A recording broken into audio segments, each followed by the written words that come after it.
Hello बच्चों, let's start the question. So the question says let A and B be two sets each with a finite number of elements. Assume that there is an injective mapping from A to B and there is an injective mapping from B to A. Prove that there is a bijective mapping from A to B. तो इस question में सबसे पहले तो आपको ये पता होना चाहिए कि इंजेक्टिव फंक्शन कौन से होते हैं, बाइजेक्टिव कौन से होते हैं. ठीक है, इंजेक्टिव वो होते हैं जिसको हम वन वन भी बोलते हैं. ठीक है, वन वन. एक और फंक्शन होता है जो मैं आपको बताऊंगा जो होते हैं सरजेक्टिव. ठीक है, सरजेक्टिव कौन से होते हैं? सरजेक्टिव होते हैं जो ऑन टू होते हैं. ठीक है, और एक होते हैं बाइजेक्टिव. बाइजेक्टिव कौन से होते हैं? बाइजेक्टिव होते हैं जो वन वन भी होते हैं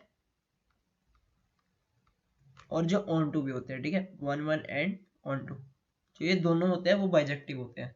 ठीक है, तो चलो ठीक है, वन वन देखते हैं क्या होता है. वन वन का मतलब है कोई भी एक्स के लिए उसकी एक यूनिक वाई की वैल्यू होगी. ठीक है, कि मान लो कि जैसे हमारे पास एक कर्व है जो है स्ट्रेट लाइन की, राइट, ऐसे. तो हर एक एक्स के लिए इसमें यूनिक वैल्यू ऑफ वाई मिलेगी, मतलब हर एक एक्स के लिए अलग अलग वाई की वैल्यूज होंगी. वहीं दूसरी तरफ है एक पैराबोला. ठीक है, जिसमें दो दो एक्स की वैल्यू के लिए हमें एक वाई की वैल्यू मिलती है, राइट. अब देख सकते हैं एक्स और माइनस एक्स के लिए सेम वाई की वैल्यू मिलेगी. तो ये फंक्शन वन वन नहीं है, ये मेनी वन फंक्शन है, राइट. पर हमें वन वन देखना है, मतलब हमने इंजेक्टिव देखना है. ठीक है, और सरजेक्टिव फंक्शन कौन से होते हैं? सरजेक्टिव फंक्शन वो होते हैं जिसमें जो रेंज है वो कोडोमेन को सेटिस्फाई करती है. ठीक है, रेंज सेटिस्फाइड कोडोमेन. ठीक है, मतलब कि अगर हमें गिवन है कि जो उसकी कोडोमेन आर है, तो जो उसकी अगर कोडोमेन आर को बिलोंग करती है, आर के इक्वल है, तो जो हमारा रेंज होगा वो भी आर के इक्वल होना चाहिए. ठीक है, तो चलो देखते हैं. हमें बोल रखा है कि एक ए है और एक बी है. ठीक है, एक ए सेट है और एक बी सेट है. हमें दो सेट बोल रखे हैं, B two sets each with a finite number of elements. और हमें बोल रखा है कि ए से बी इंजेक्टिव फंक्शन है. मैं ए को सेट मान लेता हूँ ए बी सी डी और बी को मान लेता हूँ 1 2 3 4, राइट. और मैं इसको मैपिंग करता हूँ इसकी. तो ए से हमें बोल रखा है ए से बी वन वन है या इंजेक्टिव है, तो इनकी यूनिक इमेज होनी चाहिए. तो सी को मैं ऐसे लिख सकता हूँ और डी को भी मैं ऐसे लिख सकता हूँ. तो हमें ये बोल रखा है ए से बी इंजेक्टिव, और हमें ये भी बोल रखा है कि बी से ए भी इंजेक्टिव है मैपिंग. ठीक है, तो बी से ए भी इंजेक्टिव है, मतलब अगर ए टू को बिलोंग, अगर ए टू से रिलेट करता है, टू भी ए को रिलेट कर रहा है. ठीक है, बी से ए भी इंजेक्टिव है, ए से बी भी इंजेक्टिव है, तो ये कुछ ऐसा बन जाएगा. ठीक है, और अगर मैं इसमें रिलेशन लिखूंगा तो ए से बी का रिलेशन क्या होगा? Relation B A relation B होगा हमारा A comma two, B comma one, C comma three and D comma four, right. और अगर मैं यहां से बी रिलेशन ए लिखूं तो बी रिलेशन ए क्या होगा?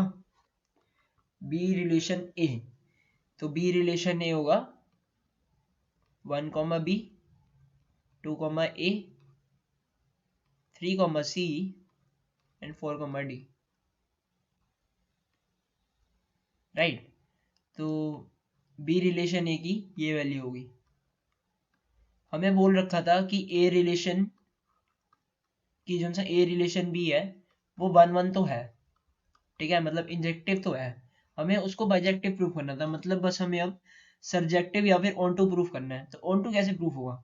ऑन टू प्रूफ करने के लिए आप ध्यान से देखो कि ये जो सा बी की प्री वन की प्री इमेज है वो है बी, टू की प्री इमेज जो है ए, थ्री की जो प्री इमेज है वो है सी, फोर की प्री इमेज है डी.